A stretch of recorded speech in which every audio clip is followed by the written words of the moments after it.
I just sat back and waited for the calls to come rolling in of like, Urban Outfitters wants me to do their catalog, or Wyden Kennedy wants me to come and do a campaign for them. Yeah. And that phone did not ring.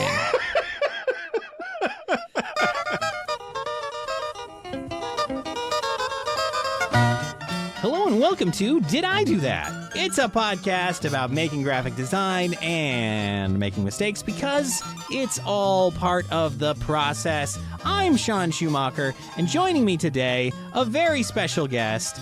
Previously, he served as a creative director for 15 years at North here in Portland, where he did a little bit of everything from creative thinking to strategy, art direction, design, film, music, digital, writing, and so much more for brands like Columbia Sportswear, Focus Features, Hydro Flask, Stanley, and many more.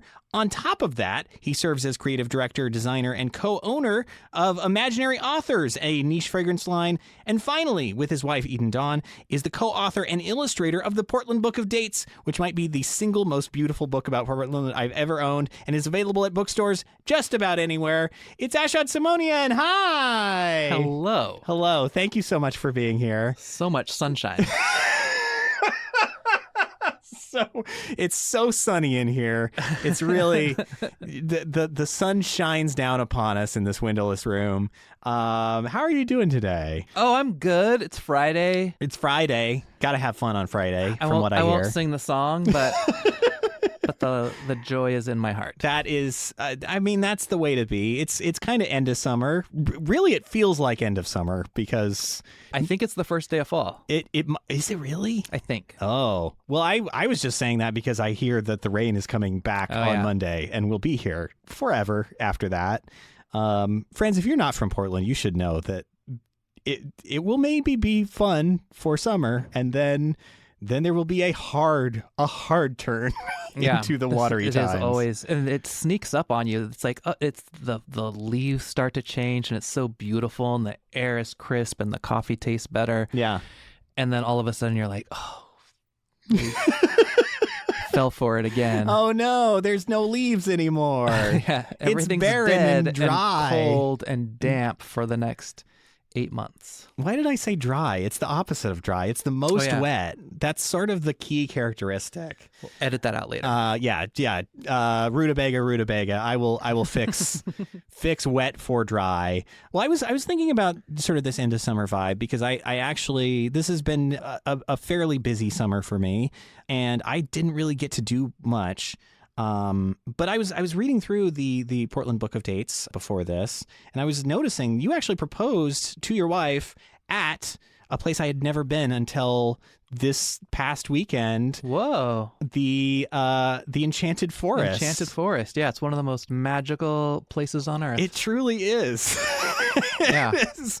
I didn't know what to expect before I went there, but it truly is an incredible I didn't thing. either. I had never been before. My wife grew up in Salem, and so she had been quite a bit growing up. It's basically just south of Salem. And, we had something similar. I grew up in Fresno, California, and we had Storyland, and it wasn't as beautiful or it's just there's such a loving artistic vision behind this place. And the reason my wife was we went the day that I proposed. She was doing an interview. She was a style editor for Portland Monthly, and she's doing a story for Portland Monthly. And it had been her dream for years. She's like, I want to do an Enchanted Forest story. And she finally got the thumbs up.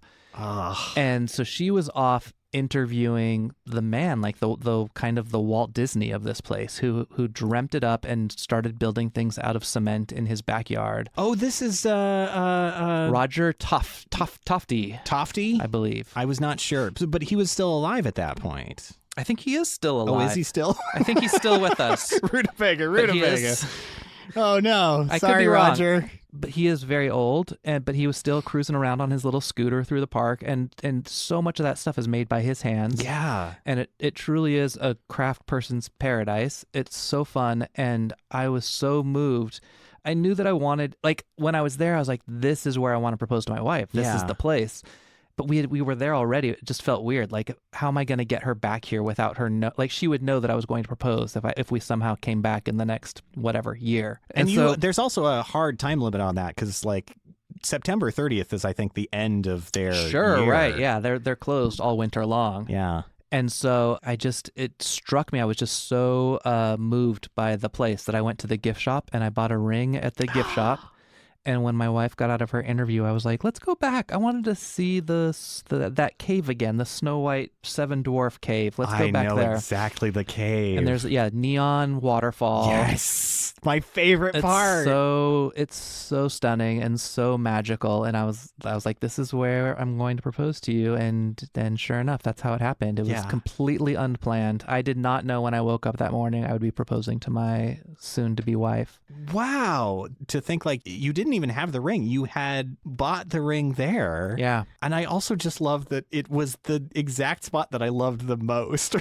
Right? I mean, it is. I definitely picked the best spot on the property for sure. Yeah. It's for those of you who don't know, this is like there's a bunch of these concrete kind of figures, which are the original like Tofty like craftsmanship. We sat and we watched this little documentary in one of the things about like, this is a theme park that's made by a guy, just a guy who would repair watches and then use each watch repair's money to go buy a bag of concrete and like sculpt these figures. Yeah, where are these people today? I don't know. Like, I can't imagine you could do a thing like this anymore. But like, at some point you get through a bunch of those and they're pretty interesting and kind of fun and, you know, they feel throwback. And then you get into this cave and this music that his daughter made, who's an incredible musician who's like studied in, you know, Europe and everything. And it sounds very Mort Garson-y, very, you know, like it's spooky 70s and spooky and cheesy, but like it's so perfect. And just these like the most like hallucinogenic colors all throughout this cave with like black lights on them. I don't do a bunch of drugs, but I and I think if I did it probably wouldn't even be this good. But this is what I imagine good drugs would do. It's sort of the idea of drugs in a movie for kids that, you know, maybe shouldn't have been for kids. Right. No, it's very psychedelic. It's very romantic. That's how I was so moved. It was like, this is a magical place that I want to begin this magical relationship. And it worked. It worked, yeah. It was a yes. You got married. You didn't get married in the park, I assume. No. But it was, I mean, it could not have been more perfect. You know, I'm a romantic and I was scrambling to try to think of, you know, I've heard of people going to like Proposal Rock. Yes. And there's so much pressure behind getting it right. And I just could not figure out what our special thing would be until I saw it. And I was like, oh, this is the special thing and it's happening right now and I gotta get on it. I mean, it makes so much sense because it is such a unique place and such a unique moment. And it was uniquely us. It was like such a, like we're kitschy, we're weird. We always, we stop at every rundown roadside attraction.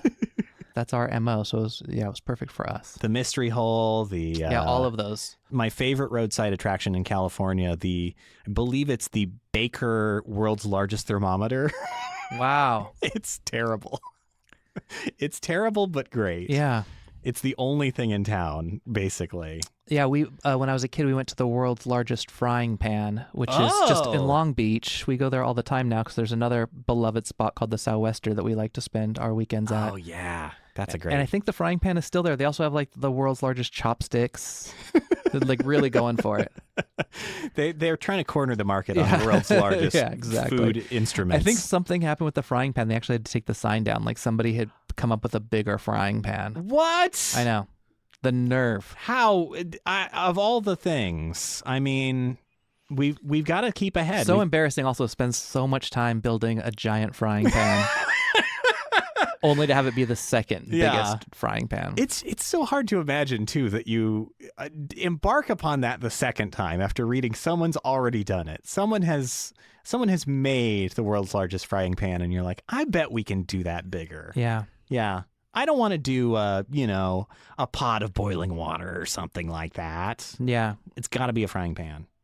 Yeah. We'll show those Washingtonians what for. Amazing. Yeah, that again, it's an era that does not exist anymore. No, you couldn't really do a new one of those, which also makes the fact that it got defeated all the stranger. So yeah, I think that kind of goes into like some of the stuff that you ended up doing later, like the Portland Book of Dates. But like, where did you kind of start on your journey? Oh, creatively? funny you should ask. Please, I brought some artifacts. you did. For you. You brought a whole like. I brought my here. earliest graphic design work that I thought I would share and hand over to you. Oh my God, what is this? I went to an Armenian school when I was a child. So this would have been like age 6, 7. So this is like so. a workbook in the traditional sense. It is in Armenian too. It is in Armenian. Yeah, it was teaching me the Armenian alphabet.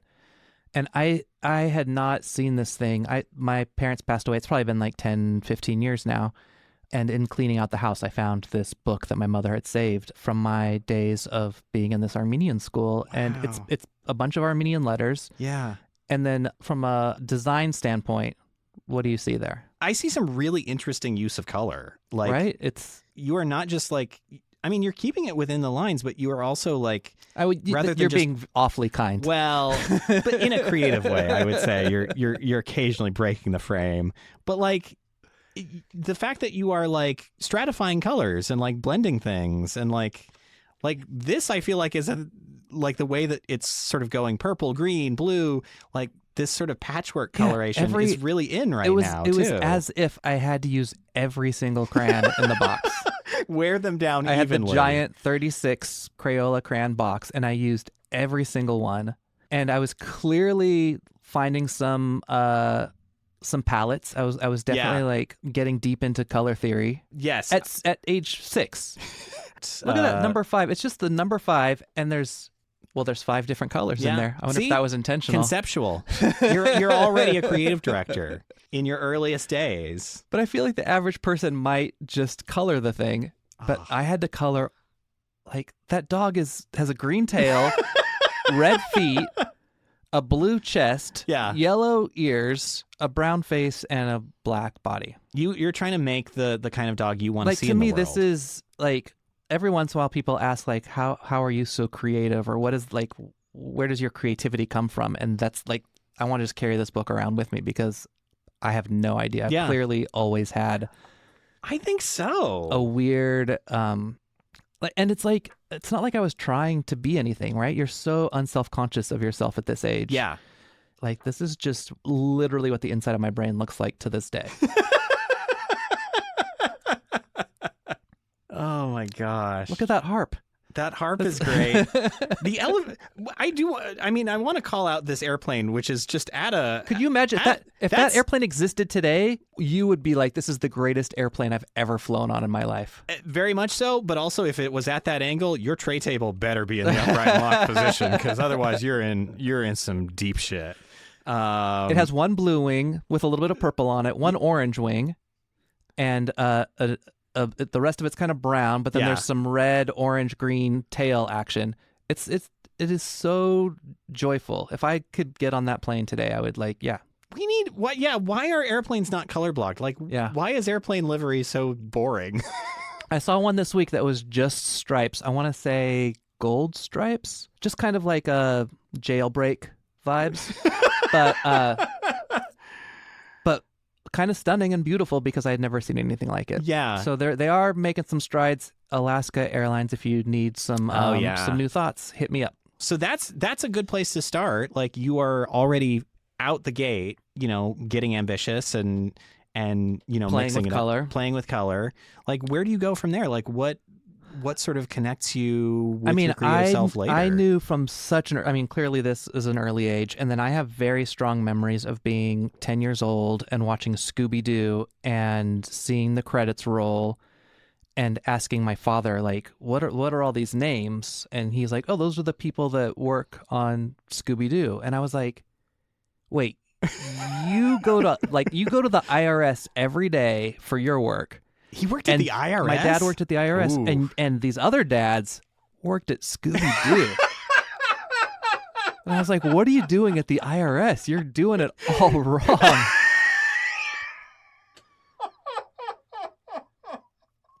So I knew from age 10, I had that plan. I immediately took a photography class because that was the only thing that kind of came close to whatever that was that I wanted to do. Was that in high school? No, or? this would have been like fourth grade. I took a photography, like a little elective class. Yeah. Wow. After school kind of thing. Oh, okay. Probably a teacher who was, I don't know, trying to be a good dude. Like part of like a photography club. Yeah, or he was something probably along those he lines. probably loved photography, and it was his way to get a dark room in the school or something. Yeah, of course. Like I'll teach these kids. Yeah, just give me this room and I'll teach them. Yeah, whatever. There you go. Here's cameras. That set me off. I took a graphic design class.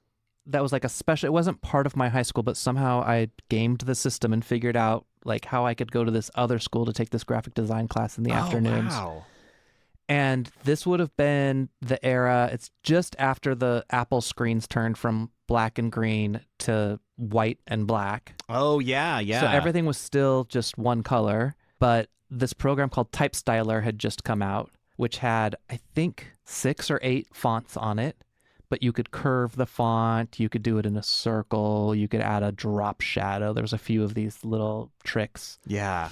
And it was basically for like sign making for local mini mall, whatever your sandwich business or ballerina school or whatever. And this would have been pre-Macintosh, too. It would have been Apple IIc or something. Because, that was, I think we often rewrite the story a little bit that like Macintosh is where like desktop publishing started, but there were a lot of like sign making tools for those earlier Apple computers, and that was where a lot of people got started with design. Yeah, absolutely. And looking back on it, I find it fascinating now because I know of myself now that I love typography. Yeah. I love geeking out over fonts, as a lot of graphic designers do.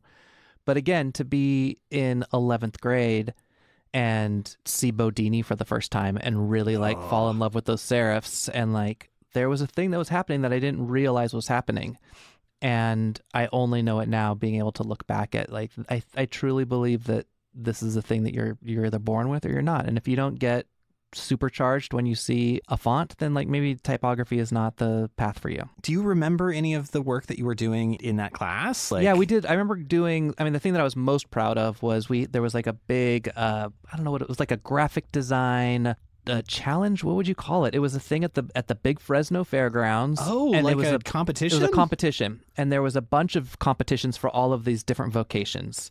And the vocation that I was a part of was graphic design. And so it was to design a logo for a fictional place called the 52nd Street Theater. And I whipped out that Bodini that I was so in love with. Oh, yeah. And then I brought in a little bit of script. And so it's kind of like, it was a little bit show busy and a little some bit Broadway vibes. Yeah, exactly. Oh, yeah. I got very, very into it and stole the show, first place, blue ribbon. Hey! That's got to be a huge affirmation, too. Yeah, and again, it wasn't like this was like a huge passion of mine. It was just a thing that I was good at. Yeah. And then this was just affirmation that I was good at it, I guess. I mean, you know you're good at it, but you're maybe still trying to figure out what it is that you actually want to do. Like, how do you translate that once you get out of high school? Like, where do you go from there?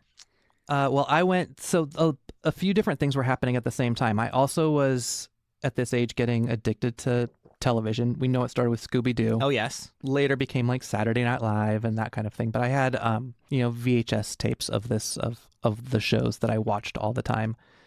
And in Fresno, you're in pretty close proximity to Hollywood. Yeah. It's a 3-hour drive. But once I got my driver's license, we found out that all of these TV shows give away free tickets. So we would just like write to whatever, Designing Women. Like, I don't even watch Designing Women, but like, I just wanted to go sit in the audience of these places and see how this stuff worked. And so I had this other side of me was really into television, and I didn't want to go to LA, but I knew that's where the industry was. Yeah. So I went to UCLA because that's where the work was happening. And then around that same time, I was hanging out with friends who were starting bands, and I was carrying a camcorder everywhere. I was not very musical, but I would show up at the shows and do all of the documenting. Wow. And I became very valuable to them because they all had giant egos and wanted to watch themselves on stage. And so I would get invited to these parties to like come and show the video that I made at their show last weekend, or that kind of thing. And so I had access to this kind of cool kids club just through camera work, through videography. You're the documentarian. I was the documentarian. And same with skateboarders. Skateboarders were very cool at this time. Yeah. I could not ollie to save my life, but I could run alongside a skateboard and film it. And so all of the skateboarders were inviting me to come hang out with them. Yeah. And so, yes, that was kind of my trajectory into it. And then I started falling more and more in love with music and bands to the point where I was questioning whether film TV was, and I was doing some film TV work at the time, and it was kind of awful. It was, Yeah. my first It's job. not as though there's a major strike happening right now. Well, there is that. Certainly suggests that. My first job so I was a pizza delivery driver when I still lived in Fresno. And then when I moved to LA, I got an internship at MTV. And my first paid job was at the MTV Beach House for a summer. Oh, no. In between semesters. I could see that being fun, but also a nightmare. Yeah, it was fun, and it was also a nightmare. Oh, God. What were you doing videography there? I was a PA. Oh, you were a PA. I was a PA, so Okay. it was a little bit of just like whatever needed to get done. Yeah. I was doing it, and it was producing segments or helping to produce these little. Back in those days, they were just it was still a video show, so Yeah. it was these different VJs who would give you a fun fact about No Doubt. They in fact have lots of doubt. Yeah. and then I would have to log everything and prep the tapes for the editor and it all happened on site. And I was telling my wife, we were in LA this weekend, and I was telling her stories from those days that I apparently had never told her, but I got strangled. This producer had What? What? lifted me off the ground by my neck. Fuck. And I realized, it's kind of a longer story we don't need to go to on this podcast, but it was just one of those things where it's a place that was run by kids and kids who didn't have anger management understanding. And this misunderstanding had happened between us, and I had done everything correctly, and he thought I had done everything wrong. And then when it came out that I was correct, I kind of maybe rubbed it in his face in a way that I shouldn't have, but still does not give him the right to strangle me. No, I would say not. And it turns out that like we were all best friends after that. And like looking back on it now, I'm like, I could have sued MTV. Yeah. I could have like living in a mansion now. But it was the people what Holy happened was shit. I was around film and TV people, and they just weren't interesting to me. They weren't fun. And then I would go to these shows after work with my friends in bands, and those people that was my crew. Yeah. So I started to kind of transition into music. And again, because I was in LA, I had access to Capitol Records, and so I did an internship at Capitol Records in Hollywood. Wow. So I was in that big iconic tower. You're like at the intersection of all like the coolest But this things is the at that thing moment. I tell younger people this all the time, is like anybody can be. Yeah. Like I was maybe audacious and like naive enough to believe that I deserved it, but I also just was like, that's where it's happening. That's what I want to do. I'm going to go do it. Yeah. And you find your ways in, and especially with internships at that point, like people wanted free work. Yeah. And so that is I a would very go in appealing there thing. and I showed up on time, and I stayed late, and I worked hard. And so Yeah. I made myself valuable. And then some of these people started wanting to keep me on yeah. because they trusted me and knew that I got stuff done. And yeah, none of that was design related necessarily, but it all was culture related. And I think all of those things kind of bleed together. Yeah. Yeah. So that's so interesting. So you are, as you're at UCLA, kind of learning like what it is that you want to do and what you really don't want to do.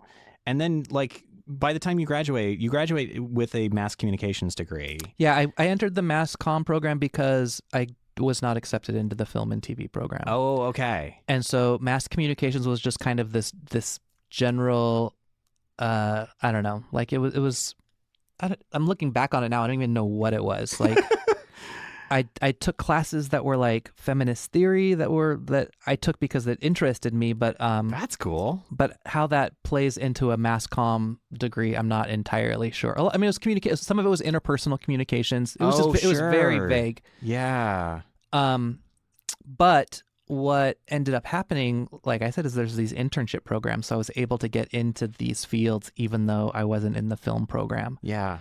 And so my first jobs outside of that were working on music videos and commercials and that kind of thing. Yeah.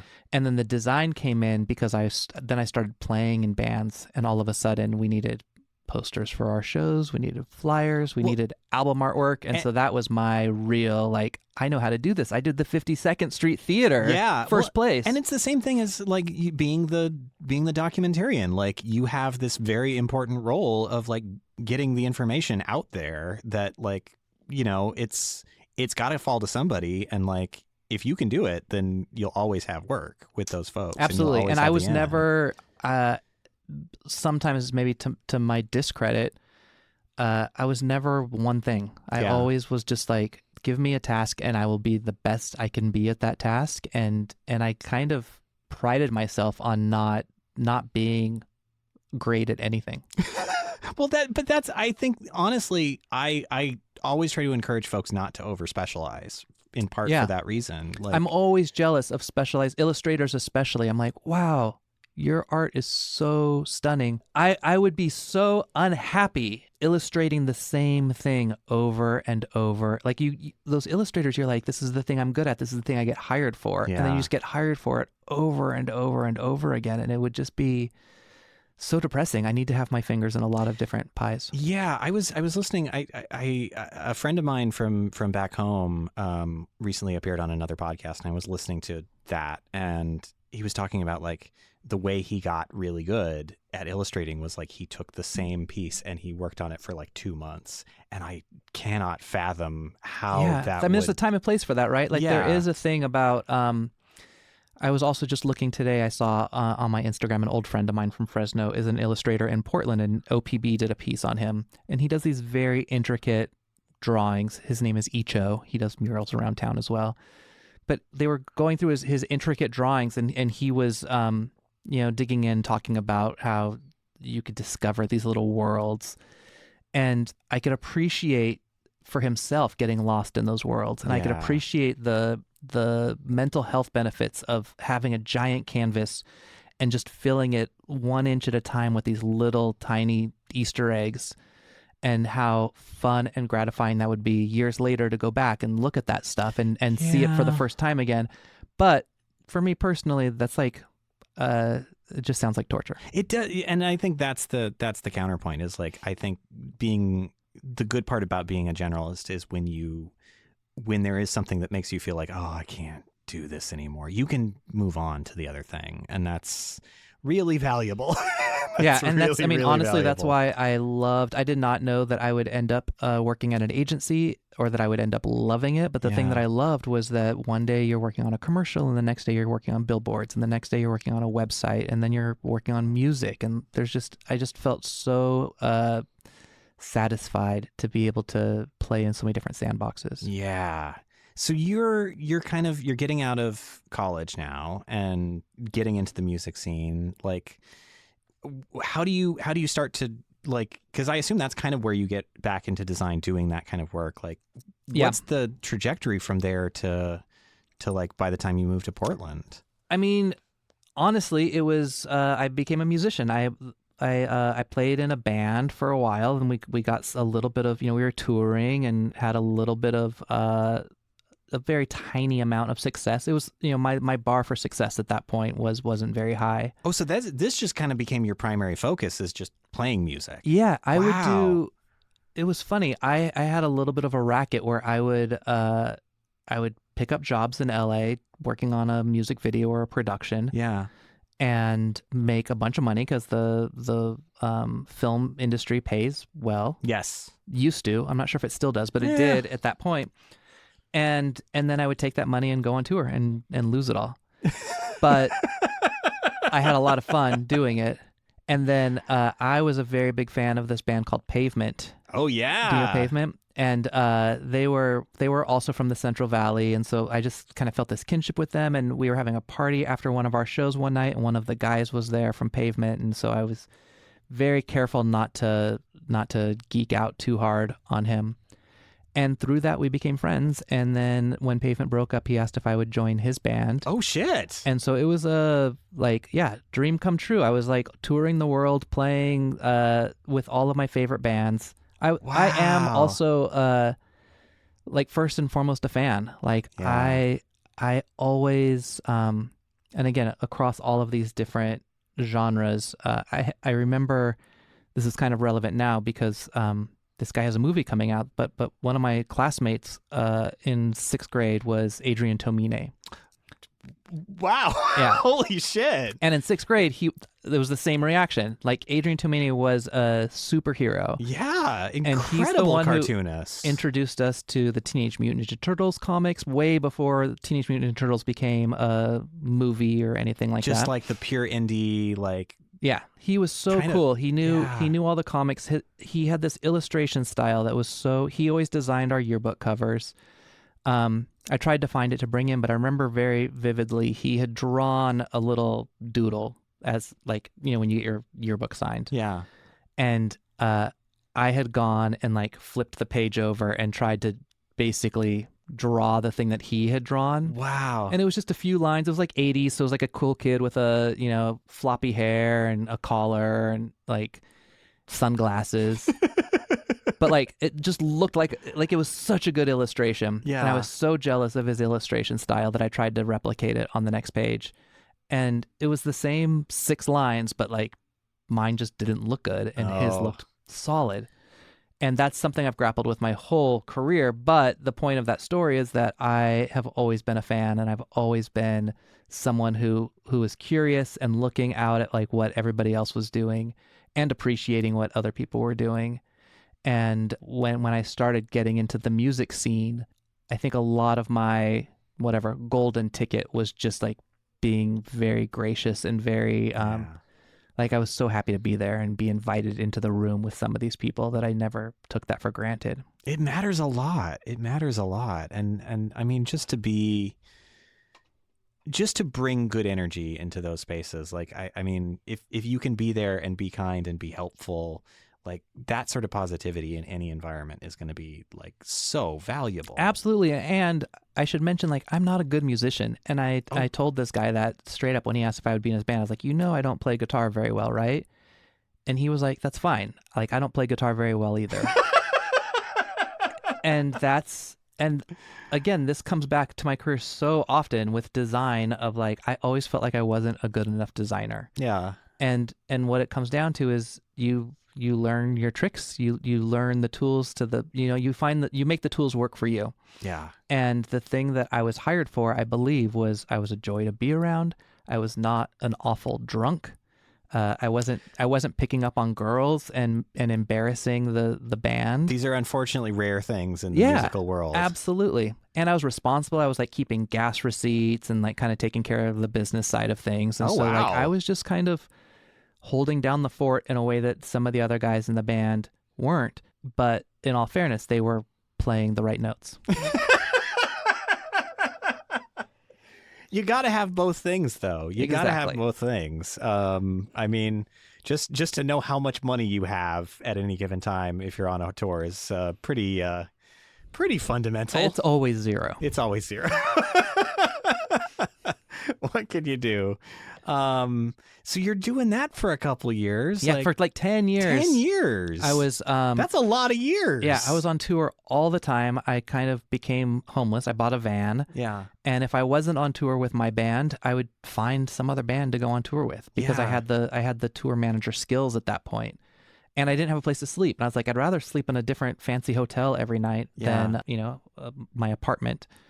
Yeah, so I just kind of had this vagabond lifestyle, and at some point, obviously, like that stuff like is not sustainable. And I was looking a little bit higher on the ladder. There was, I was again very lucky to have made friends with some of my heroes, and I would just see how unhappy they were in their positions and still not making money, still struggling.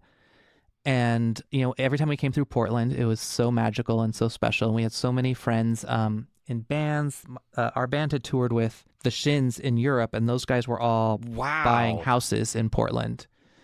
And I was like, how are you buying houses? Like that just it just was so out of the realm of, living in LA. I just never even thought that was something I would ever be able to do. Yeah, LA has just always been unattainable. Yeah, and then passing through, I would stay at their houses, and I was like, you this is yours? You own this? Yeah. That is so wild. And so, yeah, I kind of gave it all up and moved to Portland and bought a house.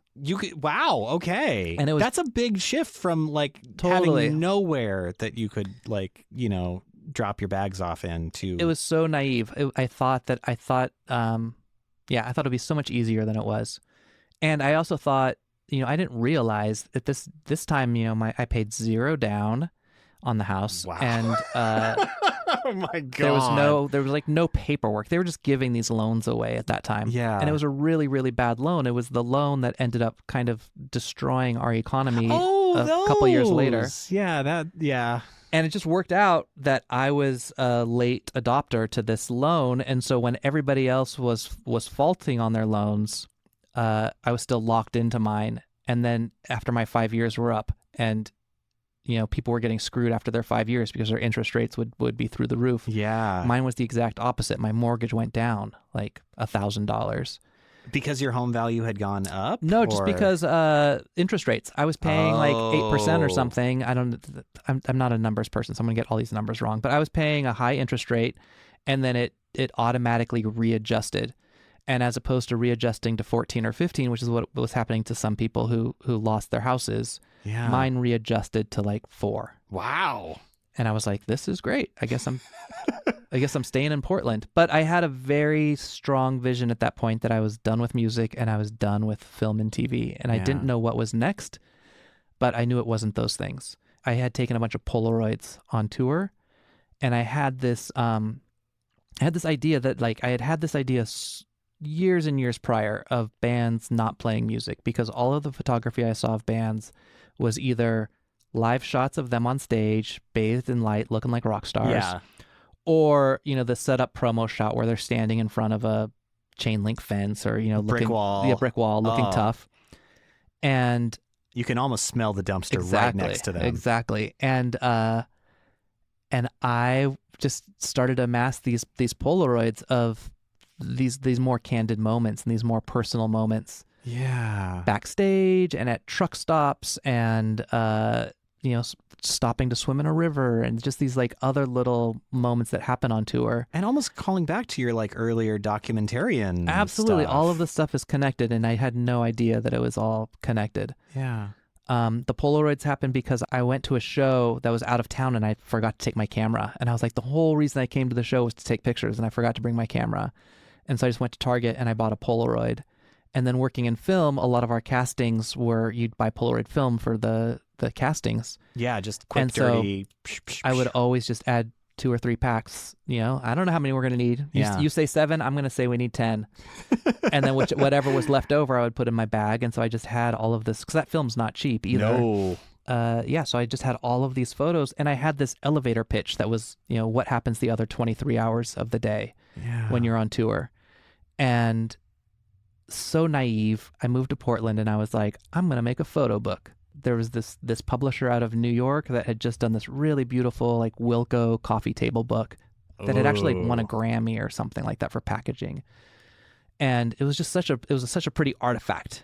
And so I sent them an email to the info@ address and was like, I want to make a book. And I sent them a link to my Flickr page and had like, 12 or 14 photos on there or something like that.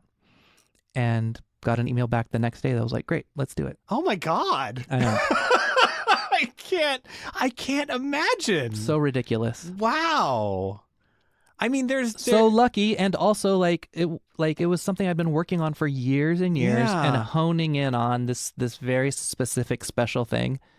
And I knew when I was, in certain places, I went to I remember this really sweet night. We all ended up back at Elliott Smith's house, and he was you have to take your shoes off when you in his house, but he had slippers for everybody. Oh, that's great. And he pulled out his lint brush and he was linting slippers. And I was like, this is a moment. This is a thing that happens that I did not know happened. I'm going to take a picture of it. Yeah. And then a few years later, he was gone. And I have this beautiful moment captured that nobody else has. And I had a bunch of those. I had hundreds of those little moments in time. So I was really working towards something the whole time. It's a really fantastic pitch. They're really, even today, I feel like there's not like a lot of material around, like, Because, I mean, now it feels like everything's so curated, like what experiences you see of a band, even the behind-the-scenes stuff is Sure. like posed and stuff. But, like, Yeah, the part of the actual reason behind the scenes. the other thing that kind of pushed me into like now's the time is Urban Outfitters started carrying Polaroid stuff. Oh, yeah. And I was like, oh no.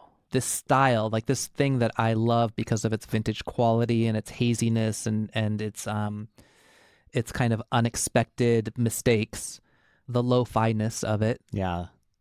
I was like, oh, it's about to get really cool really fast. And then hot on the heels of that was Instagram, which Instagram at first was all filters that were kind of made your phone photos look like Polaroids. Yes, very soft, very. I mean, when I scroll back in my archives, it's like, oh yeah, this is like not meant to look like a phone camera at all. Yeah. So I just was like, this moment is fleeting, and if like I kind of sensed that stuff was losing value. There was also a lot of bands that were very cool to people of my generation that were breaking up and kind of getting lost to the sands of time. Yeah, this would have been like 2010. Early aughts. Yeah. So like, I mean, yeah, the book came out in 2007, I think. Okay. So kind of a pivotal moment in like, especially the music scene here where like, Portland was like, there was a lot of bands that were the Shins were from New Mexico and they moved to Portland. At the time, Spoon had just moved to Portland from Texas. Oh yeah. The Decemberists were here all along, or from Montana-ish, I guess, but like the Decemberists were here, Matt Ward, like there was a bunch of indie rock stuff happening here that was really special. Yeah, it was kind of the center of that moment, and in part because it was so affordable to live here. Sure, yeah, exactly. That was the other thing I learned from living in Los Angeles, because I lived in the Silver Lake neighborhood, which now we know as what it is. But at the time, there was nothing there. It was pre-gentrification Silver Lake. What was it? Was it just warehouse stuff? Like, is it one of those? No, types it was of actually neighborhoods? it was really sweet. It was Mexican restaurants, and it's a lot of the stuff that is still kind of in the nooks and crannies there. There was a lot of gay bars. Yeah. It was decent businesses, but not hip businesses, if that makes sense. Yeah. Like we had a coffee shop, but I remember the coffee shop was like a coffee and cheese. So it felt very bougie to me. It was pretty, like, I didn't really know what espresso was, but we would go there and see Zach from Rage Against the Machine sipping on his espresso each morning. Stars, they're just like us. Exactly. Oh my God. And so it felt very special to be there, but I saw like basically the neighborhood became cool. Yeah. And then I couldn't afford it anymore and I got pushed out. And I saw the same thing happening in Portland where I was like, oof, I got to get in right now because everything's about to get a lot more expensive. And it did. Yeah. And it's not stopped. And I don't know where it's going from here. Like I keep looking for the next Portland. It's not Tacoma, I'll tell you that much. No. Are you sure? There's a lot of no exciting offense, things Tacoma. happening I in love Tacoma. you. You're great. They've got gray. They've got a lot of gray. We have that. Yeah, we do have that. But they have there's some good stuff gray. happening, and there's some good stuff happening there. But I do Yeah, no I do offense, wonder Tacoma about listeners. not my place. Like I'm sure it's happening, but like youthful community, I feel like is where we I had no idea how on top of the world we were at that age. We were the little superstars in our town and had no idea how much power we held. Yeah. And now when I look at young people, and I'm sure older people were doing this to me at that age. Like, what do you want? Like, I'll give you anything you want. I'll help you. Like, I just want, I want to see you grow. I want to see you make amazing things. Yeah. And I keep looking for like the people who are doing the amazing things. I keep thinking about this too, because it does seem like one of the things that like was very pivotal to making this place possible was like, it was one of the last like low cost of living places. And it just isn't anymore. Yeah. But you think about like, well, where is it cheap to live? There kind of isn't anywhere, really. Real estate has just become this weird, pus-filled blister of investment types. Yeah. And Airbnbs and all kinds of other billionaires ruin it for everybody. Modes. Yeah, it's great. It's so capitalism really works, and it works for the little guy especially. But like, I wonder, it seems like a lot of the community that folks are forming is online now, and I do wonder, like, what are the downsides of that? If you are just meeting people online, like you lose those soft moments between people that. Yeah, just hanging out in a coffee shop watching them eat cheese.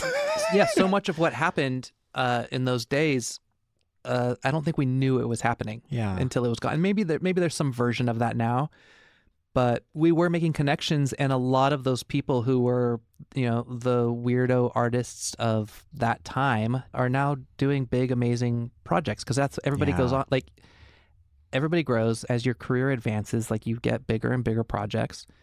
And I surrounded myself with musicians who I looked up to and designers who I looked up to, and now they're all doing amazing things. And I'm so fortunate to be on the guest list for shows still, and to be whatever. I have a lot of friends whose TV shows are coming out, and to be able to have some connection to that world feels so special and unique. And then I look back and I was like, we were just having dance parties in our living room. Yeah, it's funny. It's funny, the arc of these things. So you're saying that, but as you're where we are in your point of the story, you've just sold a book. You've just sold your Polaroid book, and it's getting published. It's getting published, and I thought it was again, naivety drives my entire life, but I just sat back and waited for the calls to come rolling in of Urban Outfitters wants me to do their catalog, or Wyden Kennedy wants me to come and do a campaign for them. Yeah. And that phone did not ring. Well, that happens too. Yeah. So how did you then move forward? So that was my foot in the door with North. I made a fancy little wooden box, and I put my book in it, and I sent it to North. Oh, that's charming. Yeah. To actually do that, welcome, hey, here's me type of packaging. Well, what happened was, at the time I was dating this woman who was in advertising in San Francisco, and she was like, you should be an art director. And I said, sure. Did you know what that was, really? Or no? And I think I remember asking, what does an art director do? And then she explained it, and I was like, yeah, I do all of that stuff. And she's like, that's what I'm telling you. You do all of that stuff. You should be an art director. And then I was like, great. Now I'm like, how do I do that? Yeah. Do you want to hire me? And she's like, you have your book. That's your portfolio. Yeah. And that's a great point. Yeah. And so I did not have a portfolio, but I did have a published book at that point that I think there was a lot of photographers, especially, who are so much better than I am, who didn't have a published book of photography. Yeah. And so, so I kind of bumped to the top of people's lists a little bit as far as having a name, or a recognizable name at that point. Yeah. And I started at the very, very ground floor. I was a project manager. I was not even on the creative side. I was making very, very little money. But for me, that was my education. I didn't go to college for this specific thing. So I was just sitting in on meetings and seeing how it worked, and seeing how the strategy came together. Yeah, and going into a project manager role, it almost feels a little bit like what you were doing with your bands as tour manager too. 100%, absolutely. And that was my least favorite part of, when I was in bands, I liked to be on stage rocking out. Yeah. And then I would go on tour as a tour manager, and I was like, I'm really tired all the time, and I just don't want to be here right now. And I'm not good with numbers. This is not my strength. These knew that my cats strength don't want to be herded. Yeah, exactly. They hate it. I knew my strength was in creativity, but I did not know how to convince people who had money to pay me that was the case. How do you kind of get out of the project manager mindset? Because I was very, very fortunate in that North was a smallish agency, and I think other agencies do this. I don't have the experience, but it was very much, especially in pitch times, we called it all skate. It was a creative all skate where anyone could throw in their ideas. And it just so happened a few different times where, there would be 4, I'm going to call them normal for lack of a better word, advertising campaigns presented. Yeah. And then me, not coming from the advertising world, would be like, we should do this other super wacky, weird thing. And almost every single time, that was the idea that would get bought by the client, or that would win us the business. Yeah. And so that became my superpower, was not working in advertising, but not having an advertising background. The left field pitch. And I hate advertising. So I was very much I was like, okay, if we have $100,000, what's the best use of that money in a way that would get someone like me who hates advertising to perk up my ears and pay attention? And that's a really fantastic mindset to be coming at it from. What projects were you working on at North? The thing that I remember kind of being a a game changer was we were pitching this Cliff Bar business, and we had hired a bunch of freelancers to come in to work on this pitch, and we're paying them a lot of money. And the ideas were so bonkers and in my mind bad. I was like, who is going to do this? Like, this is just not an interesting idea, but it was big thinking. Oh. And my creative director came to me the night before the presentation and was like, I don't think we've solved it. I don't think we have 5 ideas, or we have 4 ideas in the deck. I don't think any of them are the one. Oh, shit. If you have any ideas, the brief was really simple. It was just, we just want to motivate athletic adventure. Yeah. Because Cliff Bar had become a snack bar. But what it's really for is meeting the moment, like getting you over that 100th mile on your bike ride. So I took that brief, which was so simple, and I was like, oh, well, then just like do that. Like put some kind of inspiration into the packaging. Just do a little fortune cookie and, have it say, see the sunrise from a kayak. And then these people have an opportunity to like be surprised when they open their package. They stick it on their little cubicle wall. Yeah. They remind themselves, and then maybe this is, Instagram was kind of growing at this point. So it's like maybe they take a picture of themselves in their kayak, and all you're doing is motivating athletic adventure. And it could be go climb a mountain. It could be go play in the rain, like all of these different ideas. And the idea, it took me 5-10 minutes to get to that idea. How long had the other teams been working? Oh, like weeks. Oh my God. And my creative director was like, that's it. That's absolutely, can you mock this up really quick? Can you like do some quick designs? And so I like made a little fortune cookie ticket, and Cliff Bar was notoriously a company that just believed in word of mouth and had never really spent marketing dollars on anything. And their marketing team, it was the last idea presented, and apparently I wasn't in the meeting, but I heard that they were all just kind of like bored, glazed over for the first 4 ideas, and then everybody perked up for my idea.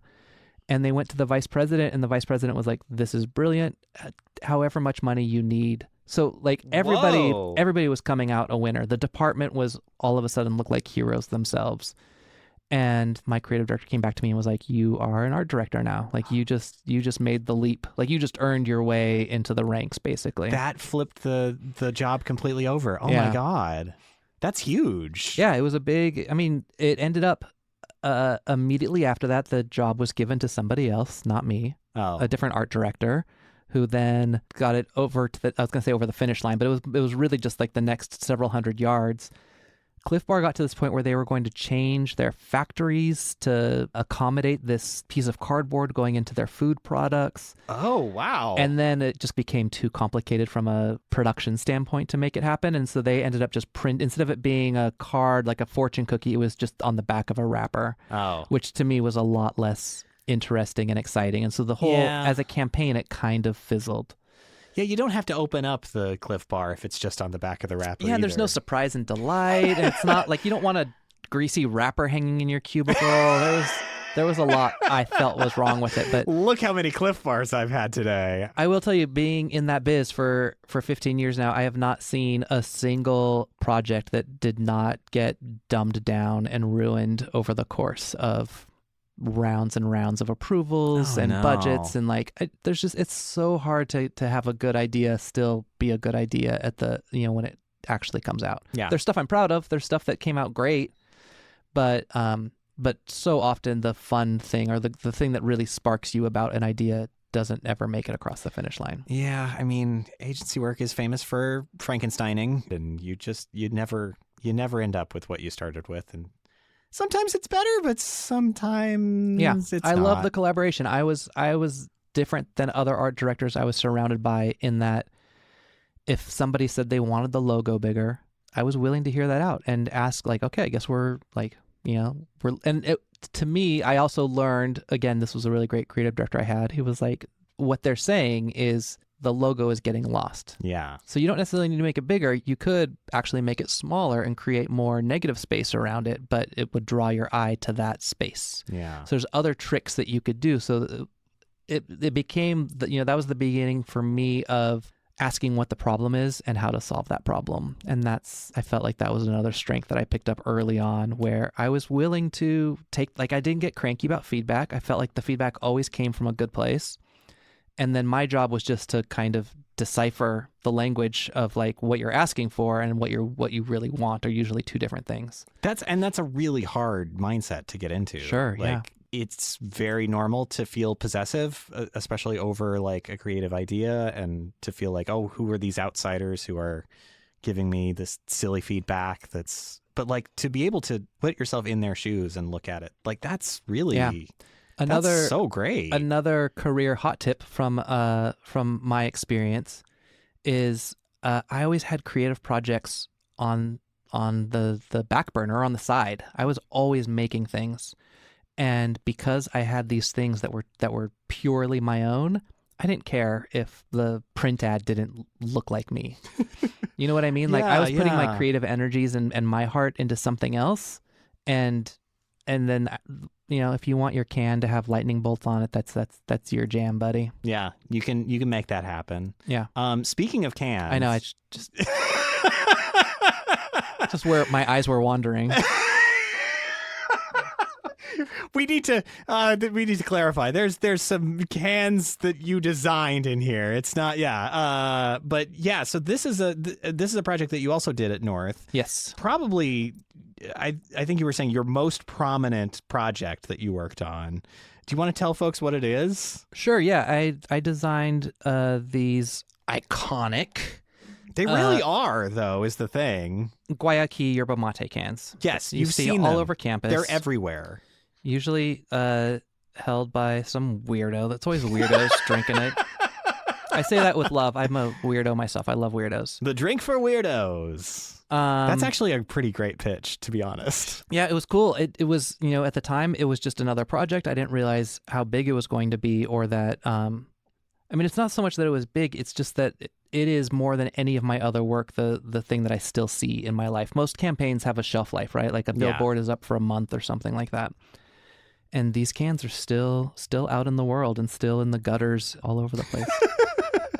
And it's very iconic. What did it look like before, I guess, is also the question. It's hard to buy them in the store because they don't make them anymore. No. It would be so fun to see. You should see if you could pull it up on your screen. Yeah, I wonder. Awful. Sorry, Guayaki, but your packaging was so bad. They used this font called Algerian. Do you know Algerian? It was kind of it kind of felt like one of those typestyler fonts. Like if your computer had 12 fonts on it, Algerian was like the fancy one. Also, the Patron logo uses Algerian. That's a great point of reference. Yeah, it is not a very classy typeface. Not a classy typeface. Feels a little problematic. They had these big lightning bolts on their can. They had this logo mark that I just thought it was so dumb. I still kind of do. It's kind of an earth, but it's just South America. Yes. And then there's a wreath of mate leaves around it, which I know they're mate leaves now, but when you see it, if you're just buying this thing off the shelf, it's kind of it just I don't know. It doesn't stick. No. So what happened was we pitched. They're like, we want some new packaging. And I went out of control.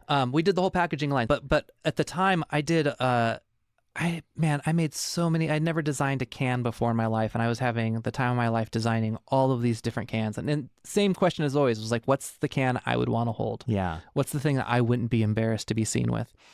And the work was so fun. All of my coworkers were like, whoa, this is amazing. Like, you really went for it. And we hung them up all over the room. And then Guayaki, all of them came in. There was like 20 of them. And they were just like, what is this crap? Like, this is... Oh, no. And we're like, you wanted some new packaging. And they're like, this is not us. Like, this looks like a different brand. Oh. It was a quick lesson in brand evolution. Even though they were a smaller company then, they had a fan base. And if you change the look entirely, then you're going to lose a lot of that fan base. And also, it's a scary step as a brand to just like change things, because you don't, even if it is a better looking can, you don't know that it's going to perform. It might just get lost on the shelf, and that could be the thing that kills your company. Yeah, it's like getting used to a paint color in your house that is not very good, but you're used to it, and it's like part of your being in a weird way. Yeah, yeah, and they were all. I'm not gonna say it. They didn't have great taste. I said it. But they make a beverage. That taste is spot on. Their beverages taste delicious. From a Yes. design standpoint, I just didn't think it was quite there, and I think they knew that, Yeah. and that's why they hired us. But every step of the way, it was baby steps. We really had to take these lightning bolts and like, okay, the lightning bolts have to stay. What can we do to make them just like tolerable? Yeah. And this wreath has to stay. What can we do to just make it tolerable? And this typeface, like, let's create a lockup. Let's keep things kind of similar. It still has this little triangle in the A. We tried to hold on to some of the things that were working in the original packaging and just evolve it. And I still don't love it per se, but it's definitely better than it was. I mean, honestly, like, especially looking back at some of those older ones, like, this is leaps and bounds. Leaps and bounds, absolutely. And like, it's pretty good looking packaging overall. Like, it's very striking, and it is. I think of iconic as being best of show or best in class, Yeah. and it's not that, but it is iconic in that it, like, you see a Guayaki can and that's Guayaki. Yeah. And that is a feat in itself in branding. So, yeah, good job, me. And them, they got it started. You guys are great. They got there eventually. So as you're working at North too, you're doing your own stuff on the side too. Like, you're starting. Yeah, I was things? doing. I was always doing album artwork. Once people knew that that I could get that stuff done, there's always a need for someone who could lay things out in InDesign for the print files. Absolutely. And that kind of thing. You still got the connections too. Yeah, so I was getting the calls for that stuff. Yeah, I always just had stuff that I was just kind of playing with in the background. And that's where, much later, that's where the Book of Dates came from. And then Filmlandia, which is another book that I illustrated for Sasquatch Books. That's a history of the Pacific Northwest. So I was very much, and a lot of this predates being married, but I felt so creative when I got off work at 5:30 that I would stay there until 8 or 9 or 10 or 11 or midnight working on my own stuff. And I loved having access to the space. I loved having access to the photocopier and to the computers and the programs and the stuff that I couldn't have afforded on my own. And so, I was doing art shows, like, anything I could get my hands on. I was creating logos for friends, little startup brands. I got a buddy of mine was starting a perfume company, and I had no interest in perfume whatsoever, but I somehow got roped in as a partner, and now it's 11 years old and is my full-time job now. Wow. Do you want to talk about the perfume brand? Because I don't think we've even really touched on what it is yet. Sure, too. yeah. So a buddy of mine, Josh Meyer, was just looking to start a new thing. He was obsessed with perfumes. He could not find a perfume that he liked. He was like, I feel like there's a hole in the market for people like you and I who like good food and craft cocktails, and to have something that's not so flowery and repulsive. Yes. And there's also an aesthetic, let's say, flattening in that world too, like we were talking about before the recording. That's kind of what I brought to the table.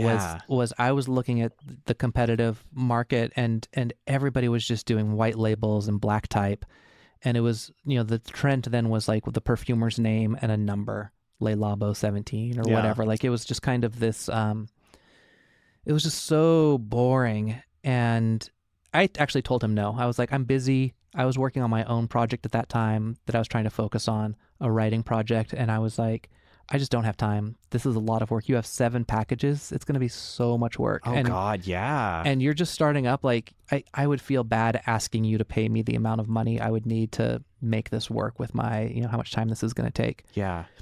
And he was like, well, thanks for your honesty.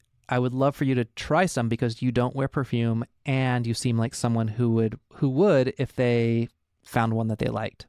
And so I went out that night wearing one of his perfumes and I got so many compliments. And this is back when I was single and there was just like girls scooching up next to me at the bar and smelling my neck. And I was like, I'm in. Like, this is, I'm sold. The product works. And so I just started thinking about it. There was one in particular that he had mentioned being very green, and he likened it to like Ivy League school. It's very like East Coast and Ivy growing up on brick buildings and tennis courts, and it's very austere and kind of old timey Great Gatsby. And so I took that idea and I was like, oh, I guess like we could do each of these after a book, like find the book that it's similar to and call it like the Great Gatsby perfume. And then the creative in me very quickly was like, we can't use somebody else's creative idea. We can't use Great Gatsby. Even though it's probably in the public domain now, it just felt wrong to take somebody else's great idea. But we could invent some imaginary authors and create books around those. Yeah. And so that's where the brand was born. And I had all these ideas where I was like, in retail, we could have these scent strips that are bookmarks. So you spray it to test them at the shop, and then you put them in your purse and you've got these bookmarks, and then you put them in your book at home and you carry it with you and you get reminded of this smell. And this is how we're going to build a fan base is by getting into people's lives this way. And so I had this whole concept for imaginary authors, and I went back to them and I was like, here's the deal. I'm going to do all of this work completely free of charge. You don't have to pay me a penny. I just want to be a partner in the company so that when you start making money, just peel off a little bit for me. Yeah. And my goal is to make you more money than you're going to make on your own. So you're still going to make money, but just peel off a little bit for me. And that's how I will get paid down the road. I had a day job. So like, I didn't need the money per se. I need it now. It's a win-win, but it's also really courageous to do. I'm going to have some of this Guayaquil, by the way. Please. Taunting me. There's more beverages on this table than there's ever been. I'm very much a 3 beverage person, and I'm up to 4, but 2 of them are water. So yeah. So and it was very much maximalism. I was like, I don't want to be a boring perfume company. I want it to be blasts of color, and I want it to be weird and fun and intriguing and mysterious. And yeah, we've just over the years have built this thing, and we've seen a bunch of copycats lately that are falling into that trap of I'm not going to call people out. Let's not do that. But I've seen some people that are kind of taking other people's creativity and turning them into perfumes. And some of our, we always have these like kind of fantastical notes. One of that same Soft Lawn is the name of the Great Gatsby perfume that we ended up making. Oh, that's a good name. And I had this idea where I was like, hey, if we're going all in on this, like, why don't we make one of the notes on the back of the bottle tennis balls, fresh can of tennis balls? Because like everybody loves that smell. Yeah. And if you smell this blast of perfume, like it's kind of, you still get that sensory blast. Like the two are similar. And he was like, they're absolutely similar. Yeah. We are going to do that. And now there's like fresh tennis ball scents like all over the market. All the brands have a fresh tennis ball scent. Really? And I had to go back and make sure. I was like, I'm pretty sure we had to have invented that. Yeah. And I tried to find something before ours and could not. So I'm sticking with it. We invented it. I have to think that the reason that the aesthetics in that industry got so flat was because they were all just copying each other. Mm-hmm. And so any new blood is just going to be like, a shark's got to go to that. Definitely. Yeah. And that's a fun place to be as a brand, right? To be the one that everyone's chasing, and it makes it also keeps us on our toes to make the next thing different and more interesting than what's out there. Yeah. And so the perfumes are in these beautiful boxes with like these beautiful like they're craft little books. paper. Yeah. Like, and they have labels on the sides, and yeah, it's like I have never seen perfume packaging that looks anything like that before. Yeah. Some of that was not fully intentional. Like they started out in these kind of brown cardboard things because we didn't have money. And so we were kind of going with the cheapest option possible. You can keep the brown cardboard the same and just put a sticker on it. Put a fancy sticker. We found this winemaker, and we're like, let's get these stickers that are just a little bit nicer and spend our money here on these, make stickers that feel like wine labels. So that's where the luxury comes from. But then we're just going to slap it on this cheap cardboard and save ourselves a bunch of money with packaging and that kind of thing. But it's such a gorgeous choice because you get so much vibrancy and so much pop while also maintaining the consistency too. Like, definitely. And some of that was accidental, and some of that was as the brand grew, we started to see where our successes were and how to change things. Yeah. And like, I liken all of my work to my time in bands, and I'm constantly making comparisons between the two. And to me, it just feels like the evolution from album 1 to album 6 or 7. Each of these releases, we kind of get a little bit better. We figure it out. The perfumes smell better than they did in the beginning.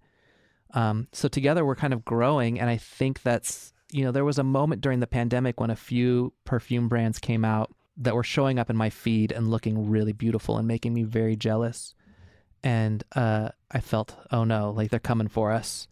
And a couple of them have already closed down because they were backed by investors and they just went all in on an idea. Oh yeah. And I think that our slow growth ended up kind of working in our favor. And people, I think, we have these fans who have stuck with us, and because they're all books, I think people like to collect the bookshelf, like to have all of them. Well, that's the other kind of cool effect that you get from this idea, that like a perfume box, it just goes in the trash, but like these you want lined up. Yeah, exactly. And that was the thought from the very beginning, was we wanted to get rid of signature scents. It's so boring to just have one book on your bookshelf. Yeah. And it's so boring just to drink the same drink every time you go out with your friends. And it just made sense that, seasons change, moods change, your intentions change, and there should be a different scent to match every one of those different moods that you have. You also brought in a box for some bar soap that I think you were saying went a little awry. So this is a great example of like, I don't even know what to call it. Like it was a cheaper product. We couldn't afford to do the sticker on it, so we printed directly onto the box. This has been a side project, so I've been very, I work after hours and I send my partner the files and he kind of deals with the printer and all of that stuff. And this one's on me because I should have been talking directly to the printer, and also on the printer, because who would send you that package and think that it's finished and that it looks good? Yeah. But we had like 1,000 of those made, and it just, I'm so embarrassed by it. And since this is a podcast about mistakes, I just felt like that was a good thing to talk about, is just seeing your work like all the way through to the end, because so much happens in the finishing after it leaves your hands. It does. And it's always the thing that you feel like, oh, I can just let this one go. I don't have to babysit this one as much. Yeah. That's the one that will like get you. I still to this day think of one of my greatest embarrassments in design being this project, this like multi-page booklet that it was like a mailer that was meant to go out and arrive in mailboxes like the day after Thanksgiving, like the first delivery after Thanksgiving. And it was such a rush getting content. And I was like, okay, I can at least trust that the printer's going to do the right thing with this one. And everything that could have gone wrong went wrong. Wrong spot colors, wrong page order. The thing didn't make any sense when you got it. It looked like crap. And I was just like, oh, God. I thought I didn't need the proof this time. Oh, wait. Yeah. You always need the proof. You always need the proof. And Please it's so get funny. the I proof. still don't know how it works. Like so often we'll request a proof and they'll just send us a PDF. And I'm like, that's unfathomable still to me. It's really tricky. And I feel especially for students, like when we're starting out, like oftentimes that PDF thing will get us when we're, trying to send a book project to press or something, where it's just like, you really do need to see the paper, because there's stuff that the paper reveals that you just can't. Yeah. And like, yeah, I'm sure the PDF of that crappy soapbox like probably looked just fine. Yeah. I also think of like one of the times that I had to like drive out to meet with the printer because like they sent us a PDF proof that didn't have the cover of a book on it. And if I hadn't done that, then the cover would have been the title page. Yeah. That's not it. That's simply not it. And it's bonkers because when you do this stuff in huge numbers, that's just trash at that point. That's just that's a huge amount of waste. So I also want to take some time here because we've got the Portland Book of Dates here. Do you want to give us like how did the Portland Book of Dates get started, I guess? I mean, I'm always scheming. Like I have an app on my phone where like I just will have an idea. The most recent one is I think there should be a magic show where all the tricks are done in reverse. So you like take a body and you put it back, like a body that's a cadaver that's sawed in half, and put it back together. Very satisfying. Yeah, and you like put the rabbit into a hat, and then I don't know, like less satisfying. Still workshopping. Yeah. But I have an app on my phone where I just every time I have a goofy idea, I put it in there. It's oftentimes books, it's music, it's design, it's all the stuff, it's brands, and it's also just kind of our dinner conversation with my wife. Like, what if whenever there's a problem in the world, like what if it was this? Yeah. How could we make this thing better? And it's partly entrepreneurial mindset, none of our stuff has ever really made us money. So I use entrepreneurial very loosely.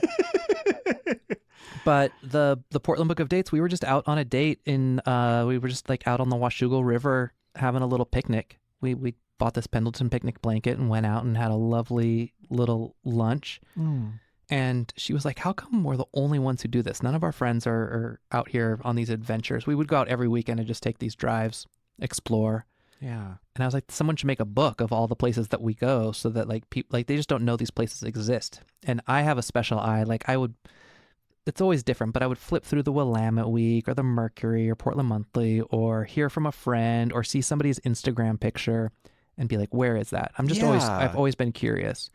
And so over the years, I just amassed a lot of really special little places like Enchanted Forest and these, there's people who have lived in Portland their whole lives and don't even know that Enchanted Forest exists. And so it seemed like there was a real opportunity to make something special and a hole in the market, which is what you're always looking for in an entrepreneurial sense. And then we pitched it to this company that used to do guidebooks, and they said, we don't do guidebooks anymore because everybody just goes to the internet. Yeah. And things change so quickly, but these illustrations are beautiful. And we had a very convincing pitch deck that was, we talked about, we got all of the data for like the number of Californians that were moving to Portland that would need to buy this book, the number of Airbnbs that would need to have this book on their coffee table. Yeah. The number of real estate agents who would have to give this book as a gift whenever they sold a house. And, people who are terminally Tinder and needed to, oh God, needed some fresh ideas. And so I think that we had put together a very compelling pitch, and they said, we don't really do guidebooks anymore, but we're going to do this one. Yeah. And right after we turned it in, it shipped off all books. I don't know if this is common knowledge now or not. There's no color printing presses in the United States of America. So if you have a book that is in color, oh my God, it's generally coming from another part of the world. And these were printed in China and came over on a boat. And while that was happening, it usually takes a full year-ish from turning a book in to it being on the shelves at the bookstore, partly because of all of that process. We had a pandemic, and then we just watched every week these places that we had written about so lovingly and carefully in this book were just closing down left and right, and we're like, oh, this is not good. This is why it exists on the internet and not saved forever in paper. Well, that was a very unusually intense run. It was a different, Hopefully we don't have that happening again anytime soon. Fingers crossed. But what was surprising is a lot of these dates were based around nature and things that aren't really affected by pandemics. And it's also kind of serves as a little bit of a history book. There's a lineage of, in Portland especially. When I moved here, I got the Chuck Palahniuk book. Yes, me too. That was like the gift that people got when you moved to Portland in that era. Fugitives and Refugees, I think it's called. There you go. And so we just heard this week Pied Cow, which is on the cover, is closing. And so that's pretty quickly we're going to need a version, a second edition. But it is a moment in time, and people still really loved the idea of it, and there is enough in there that makes the book worth the small ticket price. And so, they came back to us after that. After the pandemic had happened and all these places had closed and we thought it was a complete failure, they're like, no, it's selling like hotcakes and we'd like you to do a Seattle version. And so we got suckered into that. And that is literally what I'm holding in my hands. You have the only copy that I have. Anyway. Yeah.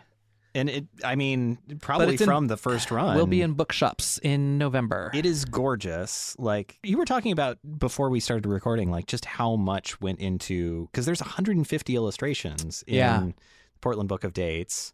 And you had about 150 days. Yeah, I did the math when we got the book deal. I looked at the deadline and I just did all the math and I was like, oh wow, I have to do 150 illustrations in 150 days. Yeah.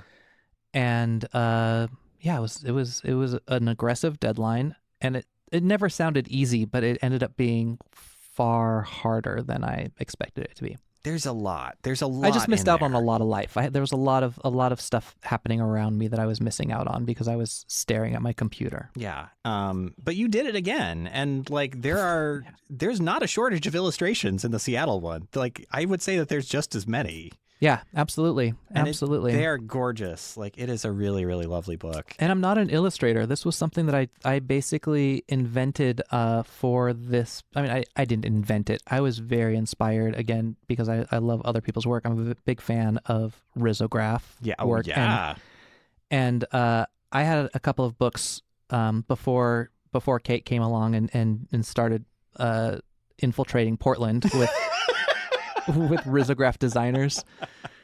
I was a fan before that, but I talked to her and I was like, should I do all of these risographs, like actually print them and then scan them? And it was like, no, just it's basically fake risograph. I picked 3 colors and they're all multiplied on top of each other. Yeah. And before we pitched the book, we chose the Sou'wester was one of the dates we wrote about, and I just did 100 different illustrations of the Sou'wester. And just to try to find the style and nail down like what the vibe was going to be.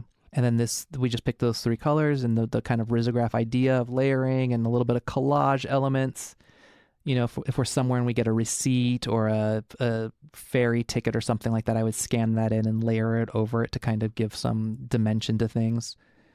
And once the guardrails were up, I've found, this is another amazing lesson I learned in my career, is guardrails for me allow me to be so much more creative, which is counterintuitive. No, but it's so true. It's so true. If you just have a completely open brief, it's terrifying and a nightmare because you don't know where to go. Yeah. But once you know, like, okay, you have 3 colors, you got to make it interesting. Yeah. Then all of a sudden you're trying to figure out how, like, what could I do to solve this problem? Yeah. And especially after, you know, when you get to illustration 300, you're like, how do I make this fun for me? And so a lot of the Seattle Book of Dates, I feel like there's an evolution of just like having a little bit more fun with it and experimenting a little bit more. I think like what I also is kind of timeless about these is like, you know, it's so hard to look back at guidebooks from the mid 2000s because it's just full of bad digital camera photos taken with bad digital cameras. This, even if the places like have ceased to be, like the illustrations are still gorgeous. And thank you. Like, yeah. they make for such an engaging, you know, piece of work on the whole. Like it really, it's such a wonderful book to actually have and to have out, like just to look at. Yeah, it's bonkers. It was a silly idea that we had, and we've had literally hundreds of them, and we've, you know, followed through on 3 or 4 of them. You picked a couple good ones, I would say. But it's the stuff that bubbles to the top. And like when you land on a good idea, you kind of know it's a good idea, or you tell some friends about it and test drive it a little bit. And it definitely it got us excited. It was also like, wow, we're doing all this stuff anyway. Wouldn't it be fun to get paid for it? Yeah. Wouldn't it be fun to be able to write off all this money that we're spending on going out on dates and exploring the Pacific Northwest? Hey! And I will say that Seattle book, because I know a lot of your listeners are in Portland, it's worth noting that a lot of the dates are just, you know, a couple of hours drives from here. So it's not, there is some stuff farther north in Canada and Whistler and that kind of thing that's pretty special if you have a long birthday weekend or something. But I would find it useful even as a Portlander. Yeah. If people want to get the Portland Book of Dates or I imagine pre-order the Seattle Book of Dates, where can they go to do that? You could go anywhere. Wow, that's so convenient. I know, we can't pick favorites. My favorites is Powell's. I just did it. Yeah. Go to Powell's, go to whatever your local independent bookstore is. Don't go to Amazon, but if that's where you are already, then sure, look it up. It's there. And if people want to find more about the perfume brands, imaginaryauthors.com. Please, if you don't wear perfume, it's so fun. I say perfume, this is another sticking point because it sounds very feminine, but cologne is just, long story short, watered down perfume. Yeah. And was sold to men. It's a cheaper product, and our products are not cheap. They are inexpensive, but they are made with high quality ingredients. Yeah. And so unisex, genderless fragrances, they're so fun. And it's fun. We have this new package coming out for the holidays. That's the complete work. So you get little samples of every single of the 20 scents we have in our line. And we always say it's not about picking favorites. It's about, you know, finding which scent works where and when, you know, what they do to you. Where do they take you? What kind of travels does your mind take you on? And so it's fun to sit down with it and just experiment and integrate them into your life. It's such a fun thing if you're not doing it already. Yeah, and it's play with fragrance. The only perfume brand you're going to want lined up on your bookshelf too. Exactly. And if people want to find out more about your work, where can they go to do it? You know what? Nowhere anymore. That's good too. I stopped. I still have this URL, but I don't update it. I don't. At one point I feel like it was my calling card, and then at some point I just didn't need a calling card anymore. And well, so the internet changed. Oh, here, Instagram. I'm on Instagram. It's just at Ashod, ASHOD, and always happy to talk to young designers. If anybody's interested in whatever. I always have been very gracious with informationals and just trying to build community however I can and help other people's dreams come true as well as my own. That is a really valuable thing. And, I hope some folks take you up on that, because that's such important stuff if you are starting out, to get feedback from professional creative directors. Yeah, and part of it for me is I had people along the way who took time out of their schedules and kind of lifted me up when I was younger, and I always try to make sure. That's what community is at the end of the day. And where I grew up, it was such a small community. If you were an artist, if you liked music, it didn't matter if you were 65 or 15, everybody went to the same shows. And so we were all part of that same community, and I like to carry that on now, and just we're all in it together. That is a really beautiful thing to think about and to close on. Thank you so much, Ashod. This has been so much fun. Also, thank you to those of you out there who are listening to this. You guys are great. Oh, thank you. Thank you so much. If you like this show, if you're a longtime listener, if you're a first-time listener, why not give it a subscription? If you're a longtime listener, definitely give it a subscription. What are you doing if you're just doing this ad hoc? That's so much extra work. Smash that subscribe button. Oh God! Oh, if I turned into one of those types of people, oh no! Someone stop me! Take off the mask that is grafted onto my face. Even though I guess I am begging you to stop. That's what he does. Anyway, if you want to do that, you can search for the words that are this show's title. But why not instead just pay a visit to our website, dididothat.design. We got the links to all the places right there. On that site, you can also find some good images that go along with each and every episode, including this one. And if you want those images delivered directly to you, you can follow the show on Instagram, YouTube, or LinkedIn, should you want to embarrass yourself publicly by showing support for us on those platforms. Anyway, this is Did I Do That? I'm Sean Schumacher, and as we always say at the close of every episode... there's this one. Did I do that? That's what we always say. Okay, bye!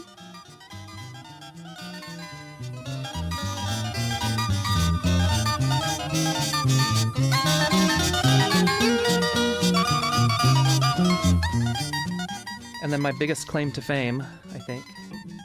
So you made the yerba mate Yeah, I designed can these. design. Holy hell. That's got to be a real, because that's everywhere. That is everywhere. Yeah, when I did that job, I did not realize that was going to be the thing that I saw. I was actually miles and miles from anywhere, out in the middle of nowhere on a road trip, and there was no bathrooms, and I just had to pee, and I pulled off into the forest and just peed at a little turnout in the road, and there was a Guayaquil yerba mate can there that I designed. Just following you around. And I was like, man, this is till the end of my days, this is going to be gutters everywhere.